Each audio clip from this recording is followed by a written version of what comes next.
किसी दूर दराज के गांव में एक चरवाहा रहता था। वो बहुत ही ईमानदार था, अल्लाह की जात पर बहुत ही यकीन रखता था। उसके इलाके में एक मर्तबा अकाल पड़ गया और लोग भूखों मरने लगे।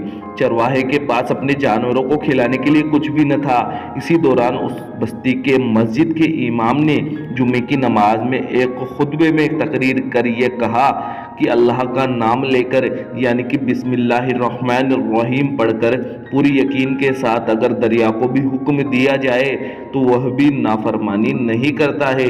शायद यह इस चरवाहे की जिंदगी का पहला जुमला था। यह बात उस चरवाहे के दिल में उतरकर यकीन का दर्जा पा गई और वो चरवाहा जुम्मा की नमाज के बाद अपनी बकरियों को लेकर दरिया किनारे पहुंचा और बुलंद आवाज में बिस्मिल्लाहिर्रहमानिर्रहीम पढ़ा और दरिया को हुक्म दिया कि ए दरिया, मैं अपनी बकरियों को चराने के लिए उस पार जाना चाहता हूँ, तो मेरी बकरियों को और मुझे अपने ऊपर से गुजरने दे। अपनी बकरियों को हाँकते हुए बकरियों समेत दरिया पार कर गया। दरिया के उस पार का इलाका घास से भरा हुआ था और दरख्तों की पत्तियां भी सही सलामत थी। वो रोजाना अपनी बकरियों को दरिया के उस पार ले जाने लगा और ये चरवाहे का रोज का मामूल बन गया, क्योंकि दरिया के उस पार कोई रहता न था और उस इलाके की किसी को खबर न थी। इसलिए चरवाहा अपनी बकरियों को उस पार छोड़कर वापस आ जाता और शाम को अपनी बकरियों को लेने के लिए चला जाता। अच्छी खुराक मिलने की वजह से उस चरवाहे की बकरियों का वजन दोगुना हो गया। लोग उस चरवाहे से पूछने लगे कि इस अकाल में तुम अपनी बकरियों को ऐसा क्या खिलाते हो कि जहां हमारी बकरियां भूख से मर रही है वहीं तुम्हारी बकरियों का वजन बढ़ रहा है। वो एक सीधा साधा साफ दिल का नौजवान था, इसलिए उस चरवाहे ने सभी लोगों को सब कुछ सच सच बता दिया। लोगों ने बात सुनी कि दरिया के ऊपर से गुजरकर उन बकरियों को लेकर दूसरी पार जाता है, तो उसकी बात पर किसी ने भी यकीन नहीं किया। लोगों ने ये बात उन मौलाना साहब को बताई और कहा कि एक चरवाहा है जो कहता है कि वो दरिया के ऊपर से चलकर दरिया पार करके रोजाना आता जाता है। हमें तो उसकी बात पर यकीन नहीं आ रहा, आप ही चलकर जरा उससे पूछिए।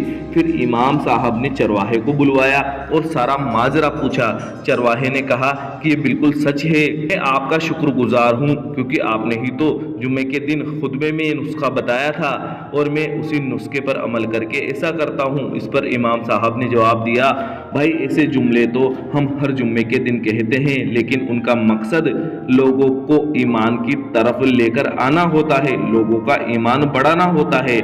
लेकिन चरवाहा अपनी बात पर डटा रहा। आखिरकार इमाम साहब ने कहा कि ठीक है, सुबह मैं खुद इस करामत को देखूंगा। अगली सुबह पूरा गांव दरिया किनारे जमा हो गया। लोग देखना चाहते थे कि दरिया पर चला कैसे जा सकता है।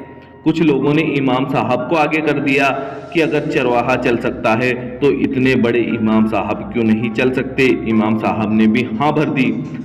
हाँ तो भर दी, लेकिन दिल ही दिल में इमाम साहब डर रहे थे कि अगर दरिया पर चल नहीं पाया तो क्या होगा, कहीं डूब गया तो क्या होगा। लोग इतने ज्यादा जोश में थे कि उन्होंने इमाम साहब को कंधे पर उठा लिया। अब ना कहने का तो सवाल ही पैदा नहीं होता था। जोशो खरोश में अल्लाहु अकबर के नारे लगने शुरू हो गए। मौलाना साहब ने लोगों से रस्सी मंगवाई तो इमाम साहब ने उस रस्सी को एक सिरे को पेड़ पर बांधा और दूसरे सिरे को कमर पर बांध लिया। दिल ही दिल में डरते डरते दरिया की तरफ बढ़ते चले गए और बिस्मिल्लाहिर्रहमानिर्रहीम पढ़ते रहे।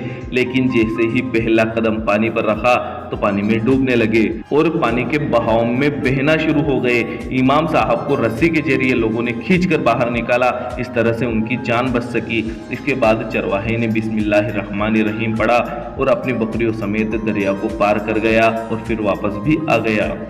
ये देखकर वहां पर मौजूद तमाम लोग हैरान रह गए। लोग उसे अल्लाह का वली समझकर नारे लगाने लगे, मगर वो इन सबसे बेनियाज एक सीधा साधा इंसान था। इसके बाद चरवाहा बोला, इमाम साहब, मैंने आपके बारे में बहुत सोचा और मुझे आपकी बिस्मिल्लाह की बीमारी के बारे में पता चल गया।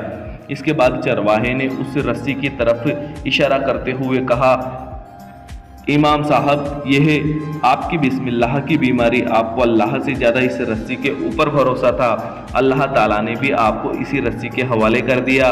مولوی صاحب آپ بھی کمال کرتے ہیں، میں نے آپ کے منہ سے سنا اور یقین کر لیا، اور اللہ نے میرے یقین کی لاز رکھ لی، لیکن آپ نے اللہ کی کتاب سے سنا لیکن یقین نہیں کیا، لہٰذا اللہ تعالیٰ نے آپ کو رسوا کر دیا۔ دوستو، ہم پر بھی یہی بات لاگو ہوتی ہے، ہم اللہ سے دعا تو کرتے ہیں لیکن یقین نہیں رکھتے، اور ہمارے ادھورے یقین کی وجہ سے ہماری دعا قبول نہیں ہوتی۔